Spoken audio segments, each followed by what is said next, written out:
Good afternoon, good evening. Welcome to Stamford Bridge. Oh, that one hurts. But we're here for Chelsea versus Fulham. Fulham versus Chelsea. Chelsea versus Fulham. 12 o'clock on Sunday. I'm joined by Louis by 100% Chelsea. How are you? Good? Yeah, very well, thank you. Very nervous for the game, but very excited at the same time. Louis, you lost last week against Tottenham. Thank you for reminding me. Straight in there. Disappointing result, obviously. Disappointing performance. Yeah. You won 4-0 last night. Mm-hmm. That will give a little bit more confidence. But how do you see this one going against Fulham? I think the first thing to say is I think a lot of people painting it as a massive derby, so it's going to be a lot harder to tell. I think that's ridiculous, personally, but I think it's a big game for everyone. I think for me, I'm looking forward to seeing Claudio Ranieri come back. He reminds me of my granddad. But it's a case of. And I think this game is going to be difficult. I think obviously you're newly promoted. You're still, I think, even though it's November, nearly after 3 seasons, but you're still a newly promoted side technically. And you've got a new manager, and you're firing on all cylinders. We just had a chat now. You're looking defensively rigid, whereas a couple of weeks back, if we were playing Jokanovic in charge, I would be rubbing my hands together and expecting a massive result. I think it's going to be a very interesting game. I think Tom Kearney, I know everyone always bangs on about him, so it's going to be really interesting to see him. It's going to be good to see Andre Schürrle back at the Bridge. Hurts that he's gone to another Premier League club, but he was always a workhorse for us. Loved playing at Chelsea. We loved him, so it was always great to see him down at the Bridge. But it's going to be a very interesting game, I think.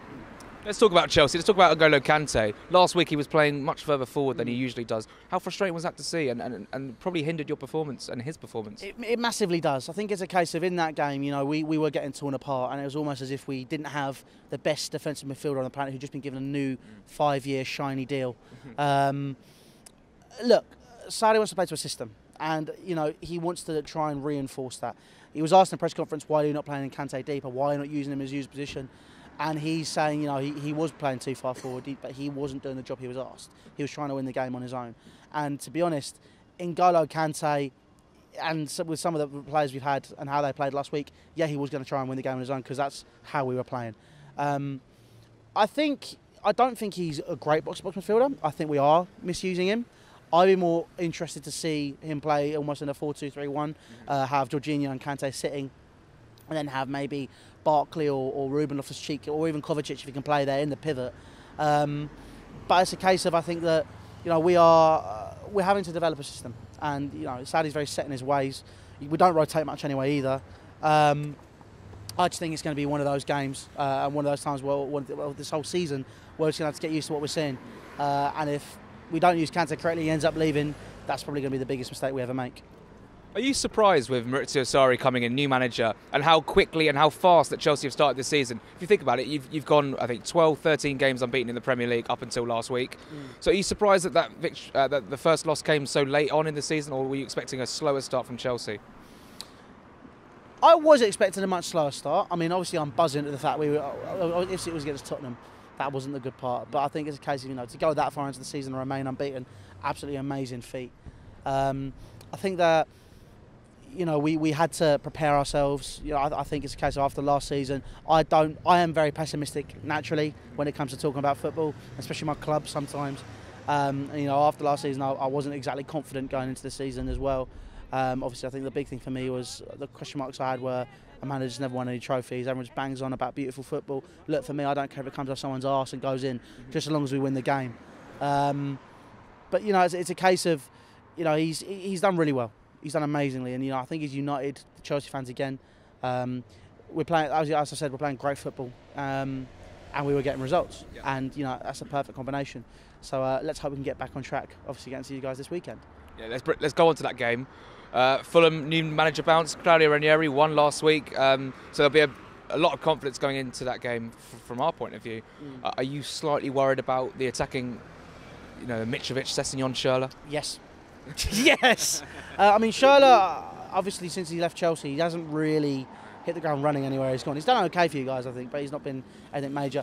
Ryan Sessegnon is a player I've been looking forward to seeing for many, many years now. After seeing the past couple of years, he's this guy that came onto the scene. Everyone was banging on about him, and now to actually see him performing and playing, it's going to be interesting for me to see that. And obviously, this kid that's touted to maybe to move to Chelsea, to Tottenham in the next couple of years, and really push on for his England career as well.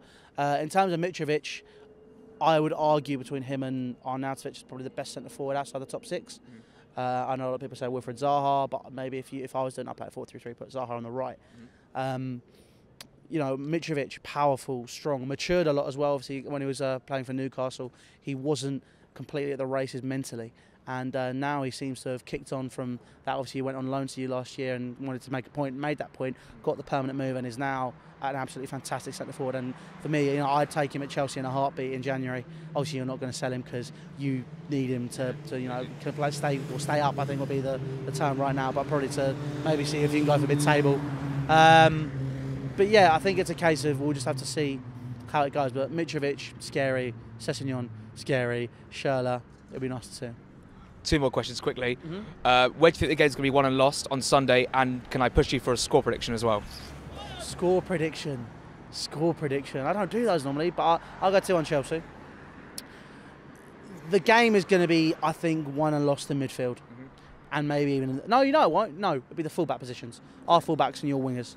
You know, Schürrle against Marcos Alonso and Sessegnon against Azpilicueta. Azpilicueta as a Azpilicueta as a fullback now doesn't really have the legs to play that position anymore. Really? I think he's got he's got great ball delivery when he gets up there. We saw that against Tottenham when he delivered the ball for Giroud.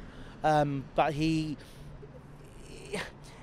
what we've seen when he's played fullback, we've seen him play defensive fullback in systems that are, as a whole, very defensive. We've seen him under Hiddink, Mourinho. We saw him play there as well under Rafa Benitez, who was very regimented in how he wanted to play. And you know, he hasn't been asked to push as high as he has done with Sarri. You know, Marcos Alonso is naturally a wing back, so he's fine with playing that role further up the pitch. But I think it's going to be a case of his tracking back isn't great. Against Schürrle on that right-hand side, it could be interesting to see what happens there. And obviously Sessegnon on the left-hand side, you know, a lot of pace against Azpilicueta. So if you guys hit us on the counter and play well, which is obviously Ranieri's staple of style, we saw him win the league with that system with Leicester, it could be a very, very interesting game to see whether it's won and lost there. Well, there we go. There we have it. It's Sunday. It's 12 o'clock. It's Chelsea Fulham, a game I've definitely been looking forward to since we got promoted on May 26th. We'll see you for it. Come on, Fulham. Let's see what happens, eh?